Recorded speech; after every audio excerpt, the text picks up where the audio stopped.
everyone, welcome to my channel Learning with me. আজকে আমরা দেখে নেব টেন্সের সবথেকে গুরুত্বপূর্ণ এবং সবথেকে কমপ্লিকেটেড জিনিস সিম্পল প্রেজেন্ট টেন্স। আমাদের টেন্সের ক্ষেত্রে যে ভাগগুলি আছে simple present, present continuous, present perfect continuous. Past টেন্সের ক্ষেত্রে আছে simple past, past continuous, past perfect continuous. ফিউচারের ক্ষেত্রেও আছে simple future, future continuous, future perfect এবং ফিউচার পারফেক্ট কন্টিনিউয়াস। সবগুলোর মধ্যে সবথেকে কমপ্লিকেটেড হলো এবং সবথেকে ইউজেবল হলো সিম্পল প্রেজেন্ট টেন্স। তো সিম্পল প্রেজেন্ট টেন্স আমার কোন কোন ক্ষেত্রে ইউজ করা উচিত এবং কিভাবে ইউজ করা উচিত সেটি আমি আজকের ভিডিওতে দেখে নেব। আমি বলতে পারি সিম্পল প্রেজেন্ট টেন্স আমরা ইউজ করে থাকি তিনটি কারণে। নাম্বার 1 হলো universal truth. Universal truth. Number 2, habit বা আমাদের অভ্যাস, এবং নাম্বার 3 হলো ন্যাচারাল ইনসিডেন্ট অর অ্যাকশন। এই তিনটি ক্ষেত্রে আমরা সিম্পল প্রেজেন্ট টেন্স ইউজ করে থাকি। প্রথমটি হলো ইউনিভার্সাল ট্রুথ, যেটিকে বাংলায় বলা হয় চিরসত্য ঘটনা। সূর্য পূর্ব দিকে ওঠে, সেটা প্রেজেন্ট টেন্স বা বর্তমান কালেও সূর্য পূর্ব দিকে ওঠে। পাস্ট টেন্স 10 বছর আগেও সূর্য পূর্ব দিকে উঠতো এবং ভবিষ্যৎকালেও সূর্য পূর্ব দিকে উঠবে।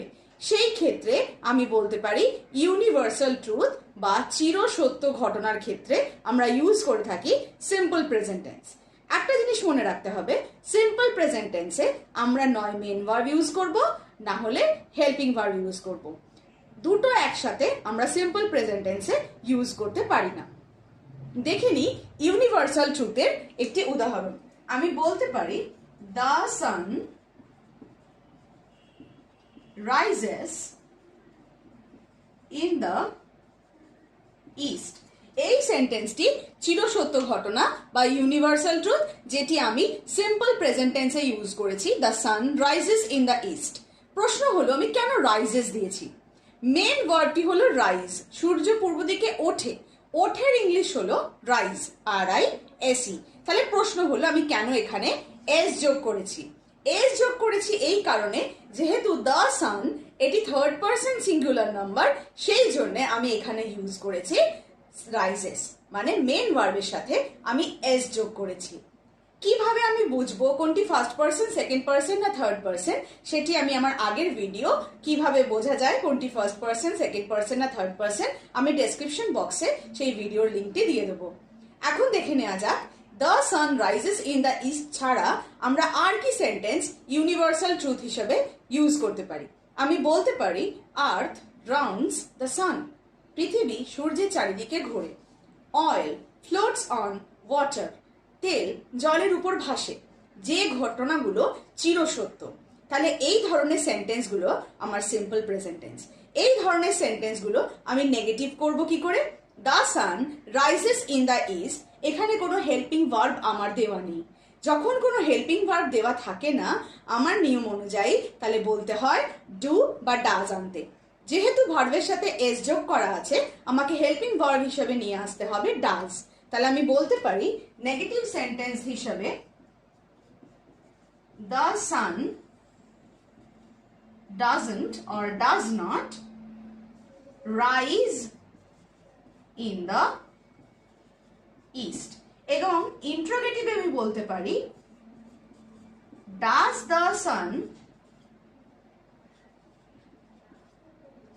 Rise in the east.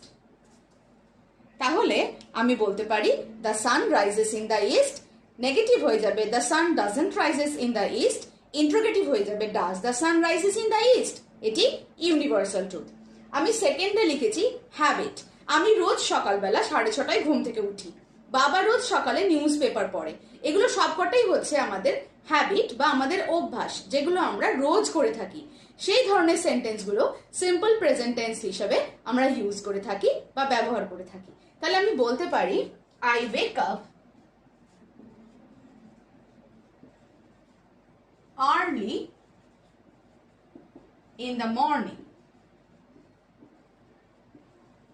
এই সেন্টেন্সটি হলো আমার simple present tense. I wake up early in the morning. আমি রোজ সকালবেলা জলদি বা সকালবেলা আর্লি মর্নিং এ আমি ঘুম থেকে উঠি। বা আমি এটাও বলতে পারি, father reads newspaper every day. এই সেন্টেন্সটিও আমার হয়ে যাচ্ছে সিম্পল প্রেজেন্ট টেন্স। এই সেন্টেন্সটি আমি নেগেটিভ করার জন্য কি করব? Father does not read newspaper everyday, বা father doesn't read newspaper everyday. Does father read newspaper everyday? That is interrogative. যখন আমি ইন্টারোগেটিভ করব আমাকে হেল্পিং ভার্বটাকে সামনে আনতে হয়। নেগেটিভ, ইন্টারোগেটিভ, অ্যাফার্মেটিভ তিনটেই হচ্ছে কিন্তু আমার সিম্পল প্রেজেন্ট টেন্স। এরকম ভেবো না কি সিম্পল প্রেজেন্ট টেন্স মানে সবসময় পজিটিভই হবে। সিম্পল প্রেজেন্ট টেন্স নেগেটিভও হতে পারে অ্যাজ ওয়েল অ্যাজ ইন্টারোগেটিভও হতে পারে। সিম্পল প্রেজেন্ট টেন্স আমরা সেই সমস্ত ক্ষেত্রে ইউজ করে থাকি যেখানে কোনো ন্যাচারাল অ্যাকশন, কোনো ইউনিভার্সাল ট্রুথ অর হ্যাবিট আমাদের বোঝানো হয়। সেটা নেগেটিভ হলেও সিম্পল প্রেজেন্ট টেন্স, সেটি ইন্টারোগেটিভ হলেও সিম্পল প্রেজেন্ট টেন্স। তাহলে আমি বলতে পারি father doesn't read newspaper everyday, does father read newspaper everyday. দুটোই হলো কিন্তু আমার সিম্পল প্রেজেন্ট টেন্স। তো আমি বলতে পারি ন্যাচারাল ইনসিডেন্ট যেগুলো আছে, ন্যাচারাল ইনসিডেন্টগুলোকেও কিন্তু আমি সিম্পল প্রেজেন্ট টেন্সের আওতায় ফেলবো। যেমন আমি বলতে পারি আই ক্যান ডান্স, আমি নাচতে পারি। I can't dance, can you dance? সবটাই হলো সিম্পল প্রেজেন্ট টেন্স। এখানে আমি মডাল অক্সিলারি দিয়ে ইউজ করেছি। আমি যদি বলি আই গো টু স্কুল, সেটা হয়ে যাচ্ছে natural incident. I always prefer black colour dress, simple present tense. আমি বলতে পারি he likes coffee more than টি।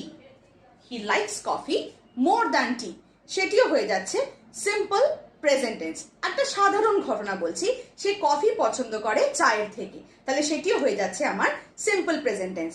এই ধরনের সেন্টেন্সটাকে আমি কিভাবে নেগেটিভ করতে পারি? যেহেতু এখানে লাইকস আছে আমাকে আনতে হবে does. So he doesn't like coffee more than tea. Does he like coffee more than tea? সেক্ষেত্রেও হয়ে যাচ্ছে এটি ন্যাচারাল ইনসিডেন্ট বা সিম্পল প্রেজেন্ট টেন্স। তাহলে আজকে আমরা কি শিখলাম? সিম্পল প্রেজেন্ট টেন্স আমরা তিনটি ক্ষেত্রে ইউজ করতে থাকি। নাম্বার 1 যেটি আমাদের ইউনিভার্সাল ট্রুথ বা চিরসত্য ঘটনা। নাম্বার 2 যেটি আমাদের হ্যাবিট। নাম্বার 3 যে কোনো ন্যাচারাল ইনসিডেন্ট বা natural action. Simple present tense either আমরা ইউজ করব হেল্পিং ভার্ব অর আমরা ইউজ করব মেইন ভার্ব। যখন আমাদের থার্ড পারসন সিঙ্গুলার নাম্বার থাকবে তখন আমাদের ইউজ করতে হবে এস বা ইয়েস। যেমন father reads, the sun rises, he likes, কিন্তু আই ক্যান দিয়েছি বা আই লাইক হয়ে যাবে। I like coffee more than tea.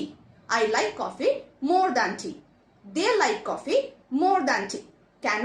কেন কি? দে হচ্ছে থার্ড পারসন প্লুরাল নাম্বার, সেক্ষেত্রে আমি কখনোই ডাজ আনতে পারি না। তাহলে সিম্পল প্রেজেন্ট টেন্স এইভাবে আমরা সলভ করতে পারি। যখন আমরা বলবো আমাদের শুধু খেয়াল রাখতে হবে থার্ড পারসন সিঙ্গুলার নাম্বার হলে তার সাথে এস বা ইয়েস যোগ করা। যদি আমরা নেগেটিভ করি ডাজ আনতে হবে, বা যখন এস বা ইয়েস থাকবে না তখন আমাদের আনতে হবে do. So this is the form or the structure of simple present tense.